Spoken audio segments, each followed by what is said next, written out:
Hi, my name is Luisa.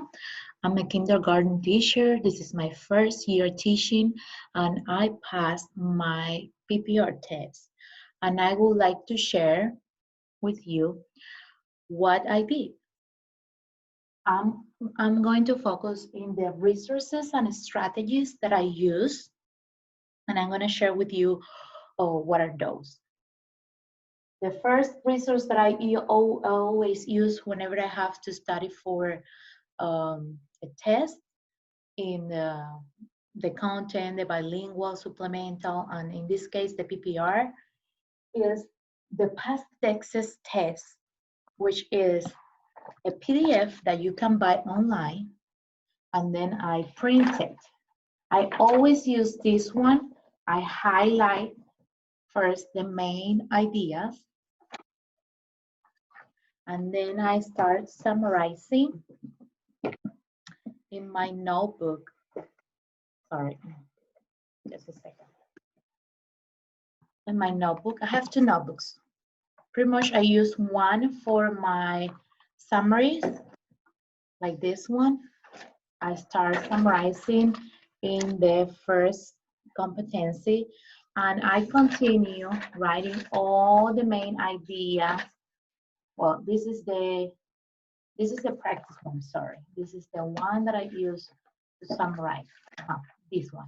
So here you see the domain and the competencies, and then I do my summary for all the competencies using this PDF book. Okay, so this is the first source that I use. And I want to stop where I finish because I want to show you how did I, and this took me the half of my notebook, right? So I'm gonna show you passthetexas.com, and you probably right here PPR as a keyword search, and then you will find the PDF here, you buy it, and that's it. Another source that I use is the 240 tutoring guides. I borrowed those from a friend of mine, right here. And in my opinion, it's a great source to give you an introduction. I was traveling by the time that I was reading this, so I just don't waste my time, and I just read the main parts of this study guides of 240 tutoring. Then I continue with the Texas PPR Easy through 12 book. What book is that one? It's the RIA book. I love RIA books, but honestly, I was expecting more from this book. I use the RIA books for my Easy through 6 and for my bilingual supplemental, and I loved it. In this case, I did the same thing. I study all the competencies, I summarized it in the other half of my notebook. This is just to get an idea of what I'm studying about, right? So after I use these two books just to introduce myself to the content, and I read those 240 tutoring, I finish with my notebook, right? Which always is available for whenever I want to find the information that I just summarized. After that, I go to certified teacher. I go to certified teacher and I take my first test. As you see here on the screen, I did not pass my first test, but guess what?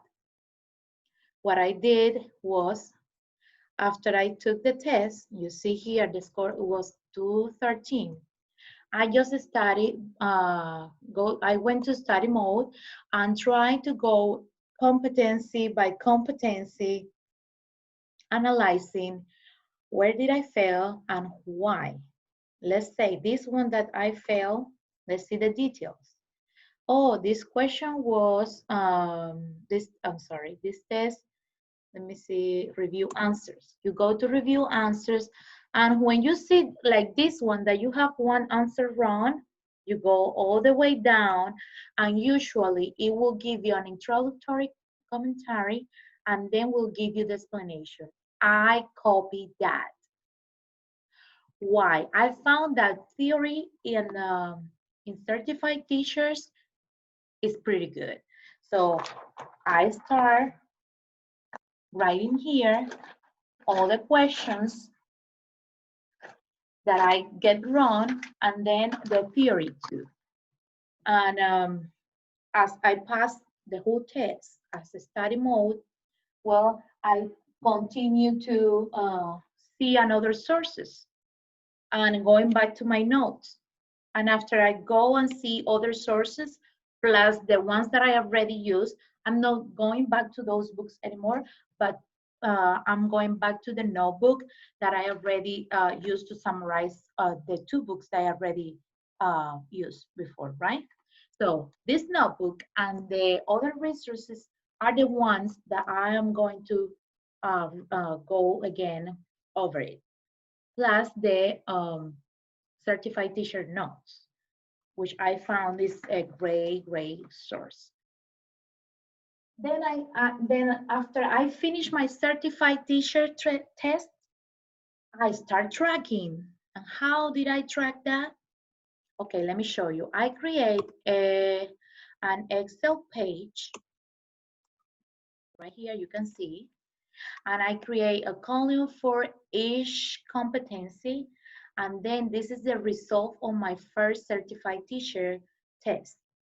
After that, I took another one, and then I took the Pearson, is the REA book, website. It gives you, this book comes with a code. This book comes with a code that give you the option, if you go online and you put the code, to take the test that it has here in the book too, online. And I really like it. Like it give you like let me show you. It give you a chart where you will have a better idea how you're doing in the test. Let me show you very quick.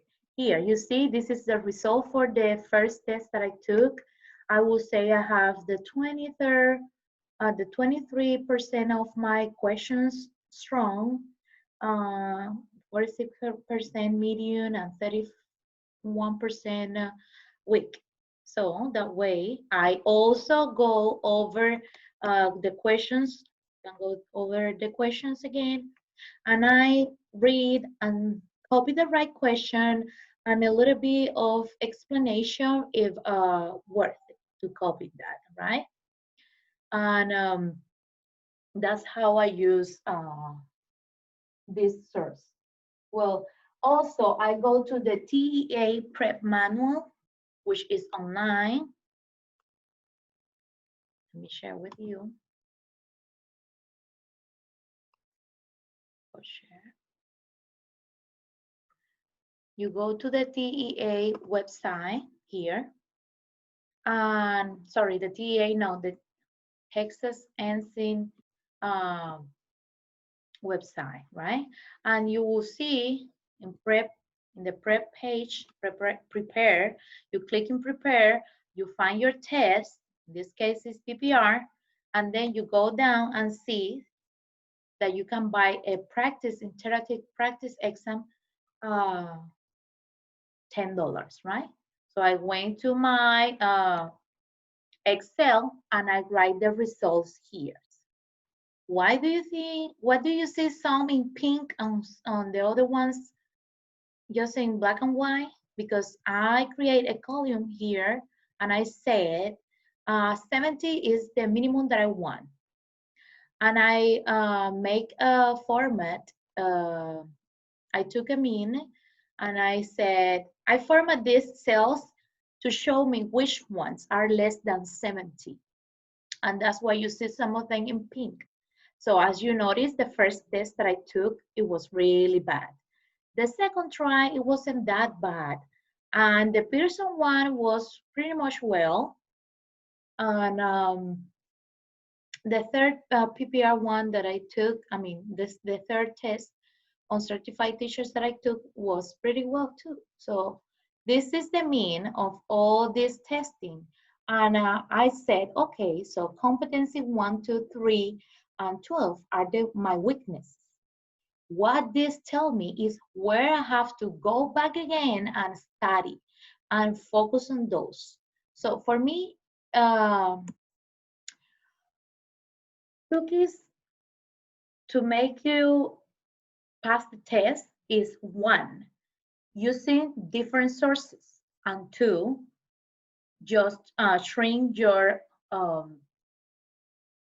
let's say, your weaknesses. You have to find your weaknesses and you have to try to become better on those competencies that are your weaknesses. Okay. So after that, I also studied, I heard that one of the most important questions that you will find several times in your test is related to English language learners. So I use the TA, ELPS, and PLD. I'm going to show you which PDF I use to study a little bit about it. Here is this one. So you just Google it, Texas, ELPS, standards, PDF, and you will find ELPS, remember, is proficiency 11 descriptors, okay? And here I find this one. This PDF is really helpful because guess what? It gives you each level and what you should see in each level, okay? You can read it and you can find what are the characteristics of each level. I remember seeing in the test some, I'm sorry, I wasn't sharing the screen. Let me share the screen. I remember, you can go Google help us Texas PDF, and this is what is going to show you. This is what I was talking about. This PDF is going to tell you all the descriptors by levels, okay, and by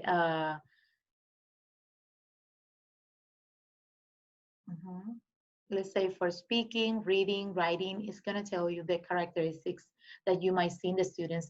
And I remember in the test, they ask you questions like, if the student is reading at this level, what is, say, they give you the characteristics or describe you how the student read or is able to understand, and then you have to say at what level he or she is. So you have to know your descriptors very well. And other source that I found super important is this website that I'm about to share with you. Is the IRIS one. You go and find this website, IRIS, and then you will see here topics like, let's say,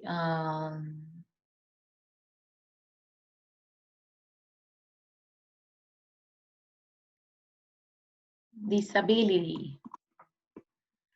You will see very, very good information about it, different modules, accommodations, etc.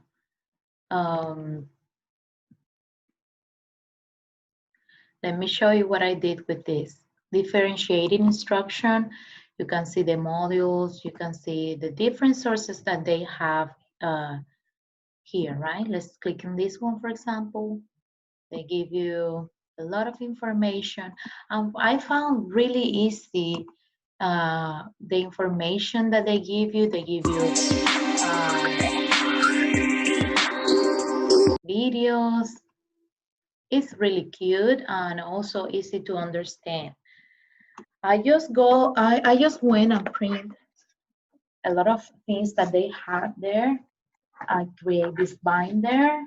First, I put my elves here. Create this binder. These are my elves. Okay. Iris start like here. Okay. So I just read and highlight the information. Let's say I find out they have one course of English language learners. So I summarize, I read, summarize, and see whatever they say about this stuff. I went to linguistic diversity.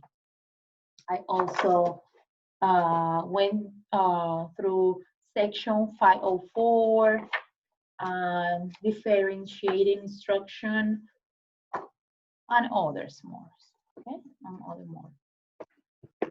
I also use this book. This is the next one.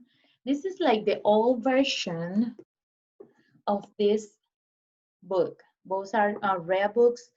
This is 2010, and I believe this one is, oh, this is 2010, and this is 2017. But even when it has the same information, I really like this one. I didn't went through the whole thing, but let's see. I found that here, I like more the way that they explain Erik Erikson psychosocial development theory and Erik Erikson instruction inferiority, whatever, okay? So I found that here there are certain things that are still better explained than the other book from my point of view. I didn't went through the whole book. I just went to mainly at the beginning, okay? Another very, very useful source is Quizlet. I went to Quizlet. Let me show you. Online, and I create my own carpet, and I found out that they already have some lists. Well, I just went through and print what I found useful, okay?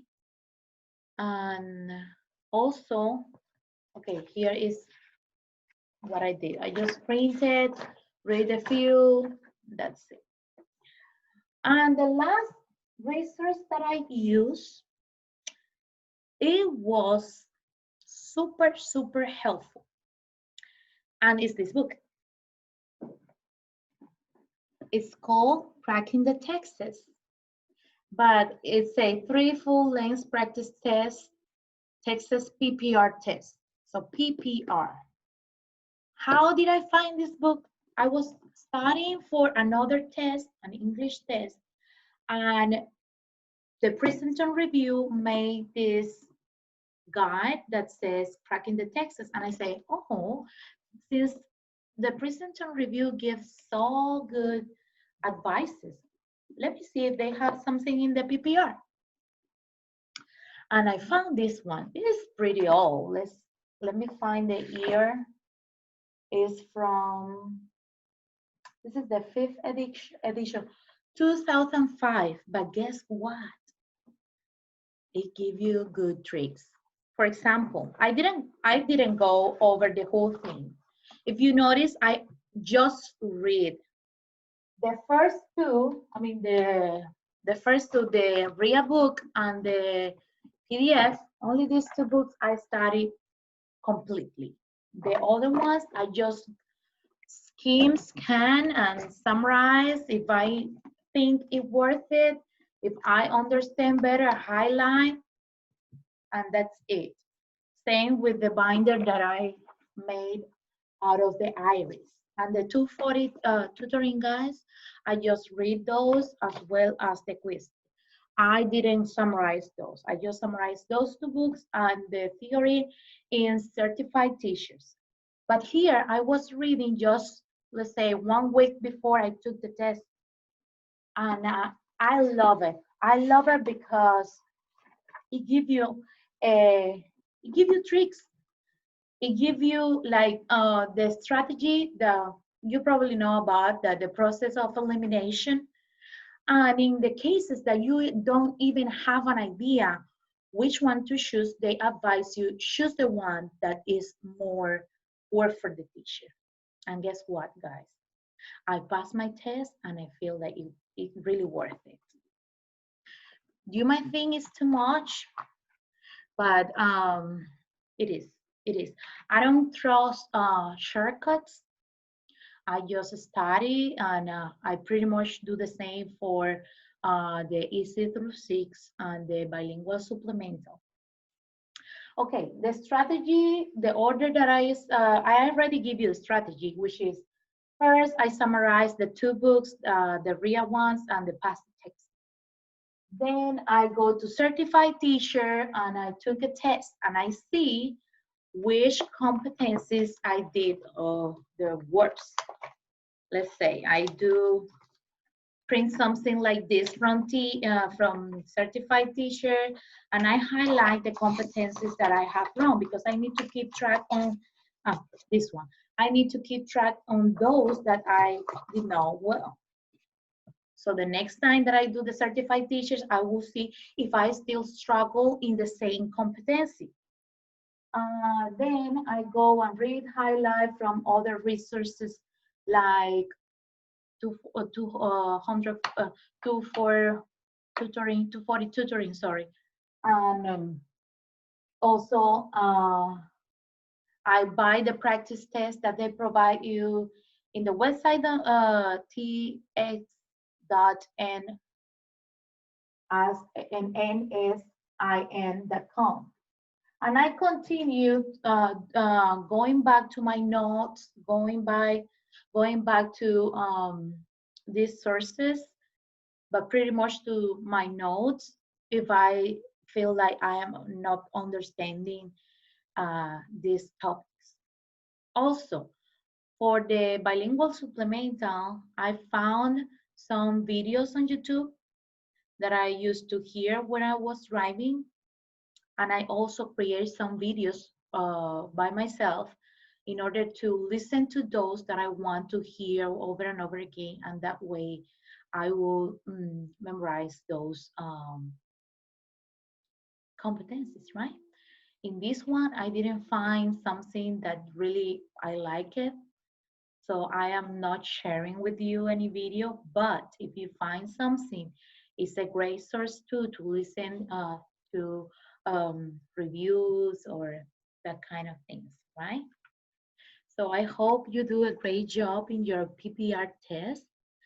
And don't forget to uh, follow along with these ideas and you will see that you will success. Thank you and good luck.